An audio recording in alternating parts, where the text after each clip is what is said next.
पहले वीडियो को देखें। दोस्तों 56 देशों को एक साथ हराने वाले इजराइल को 85 साल के बुजुर्ग खामनेई ने नाको चने चबवा दिए हैं। आज जब शिजल मिसाइल इजराइल की तरफ करके दाग दी गई तो दुनिया के देश देखते रह गए। ये मिसाइल हवा में नाचते हुए चलती है, जिससे इजरायली एयर डिफेंस सिस्टम धरे के धरे रह गए। ये मिसाइल ईरान से सिर्फ 7 मिनट में इजराइल पहुंच जाती है, 2000 किलोमीटर पर मार कर सकती है। इससे पहले सुपरसोनिक मिसाइल फतेह 1 से इजराइल के हाइफा, तेल अवीव, पेशेरबार, मदगढ़, होलोन जैसे शहरों की बिल्डिंगें खंडहर में बदल गई थी। जिस इजरायली एयर डिफेंस सिस्टम की तारीफ दुनिया करते नहीं थकती है, खामनेई के मिसाइलों के आगे वो थके हुए निकले। दोस्तों ईरान ने अपनी रणनीति बदलते हुए जैसे को तैसा वाली रणनीति अब अपना ली है। इजराइल ईरान के रिहायशी इलाकों में बम बरसा रहा था। अब ईरान ने भी इजराइल के रिहायशी इलाकों पर मिसाइलें दागनी शुरू कर दी हैं। सोरोका मेडिकल कॉलेज को निशाना बनाया गया। हालांकि ईरान इससे इनकार कर रहा है कि वो रिहायशी इलाकों को निशाना नहीं बना रहा, लेकिन हॉस्पिटल पर मिसाइल गिरी है, ये भी सच है। हमले के बाद इजराइल के रक्षा मंत्री इसराइल काट्ज ने कहा कि ईरान के सुप्रीम लीडर खामनेई को जिंदा नहीं छोड़ेंगे। तो ईरान की गलती सिर्फ इतनी है कि ईरान खुद को पावरफुल बनाना चाहता है। ईरान परमाणु हथियार बनाना चाहता है। अगर वो ऐसा चाहता है तो इससे इजराइल के पेट में दर्द क्यों है? क्योंकि इजराइल तो परमाणु अप्रसार संधि वाले देशों का हिस्सा है ही नहीं। अंतर्राष्ट्रीय परमाणु ऊर्जा एजेंसी यानी कि IAEA का भी कोई सदस्य नहीं है। वो खुद इजराइल ने भी चोरी से परमाणु बम बनाया है और ईरान पर हमला कर रहा है ये कहकर कि वो परमाणु बम नहीं बना सकता। ईरान ने ठान लिया है कि इस बार इजराइल के होश ठिकाने लाने पड़ेंगे। अब हालात दोस्तों ऐसे हो गए हैं कि इजराइल को बचाने के लिए अब अमेरिका को आना ही पड़ेगा। ईरान को संभाल पाना इजराइल के बस की बात नहीं है। समय बदल चुका है और अब ईरान भी बदल चुका है। दोस्तों इजराइल खुद को पावरफुल दिखाने के लिए ऊल जुलूल बयानबाजी करता रहता है, लेकिन ईरान के युद्ध के समय नेतन्याहू और उनकी पूरी टीम इतनी हताश है कि खामनेई की हत्या करने की बातें कर रहे हैं। नेतन्याहू ने खुद कहा कि ये युद्ध बिना खामनेई के हत्या के बिना बंद नहीं होगा। ट्रंप ने भी कहा कि हमें मालूम है कि खामनेई कहाँ छिपे हैं, हम सब जानते हैं, लेकिन हम खामनेई की हत्या अभी करेंगे नहीं। इसके बाद ईरान की गार्जियन काउंसिल, जो कि विद्वानों का संगठन है, जिसने कहा है कि अमेरिकी राष्ट्रपति मूर्ख हैं, वो ईरानी राष्ट्र के आत्मसमर्पण की कामना करते हुए निराश होकर मर जाएंगे, लेकिन ऐसा कभी नहीं होगा।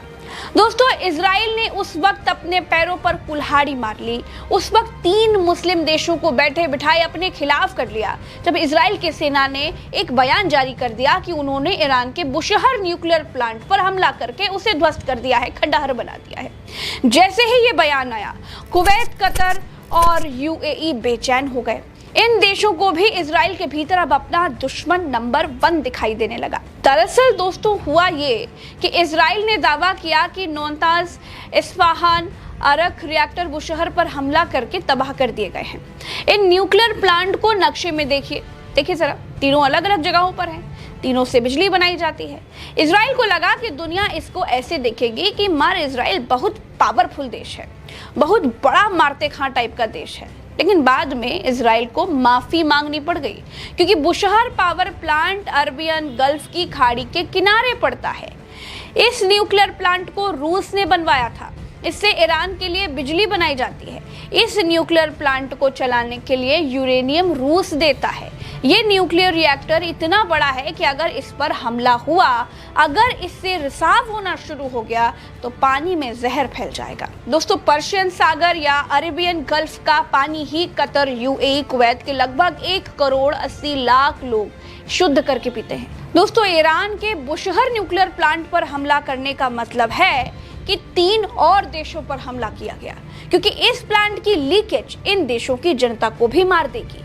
रूस ने कहा कि अगर ईरान के बुशहर प्लांट पर हमला किया तो ठीक नहीं होगा। यूक्रेन के चेर्नोबिल में 26 अप्रैल 1986 को परमाणु ऊर्जा संयंत्र के रिएक्टर नंबर 4 में विस्फोट हो गया था। इससे भारी मात्रा में रेडियो एक्टिव फैल गया था। ये घटना नागासाकी और हिरोशिमा में परमाणु बम गिरने से 400 गुना ज्यादा बड़ा था।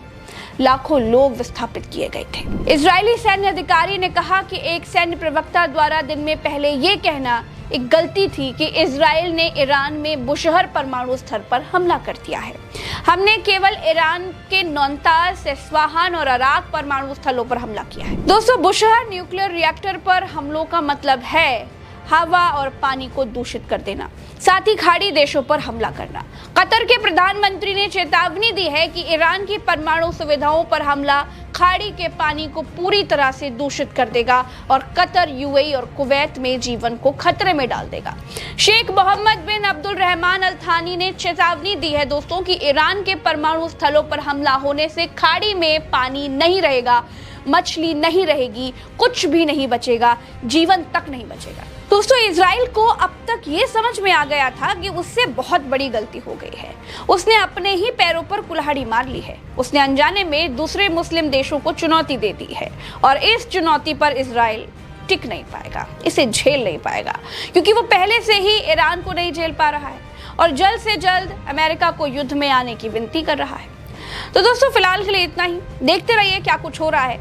ईरान इजराइल वॉर पर हम लगातार तमाम अपडेट्स आपको देते रहते हैं, तमाम डेवलपमेंट्स आपको बताते रहते हैं। सही और सच्ची खबरों के लिए आपके अपने चैनल को सब्सक्राइब करिए, वीडियो को शेयर कीजिएगा। नमस्कार। वीडियो को शेयर ज़रूर करें।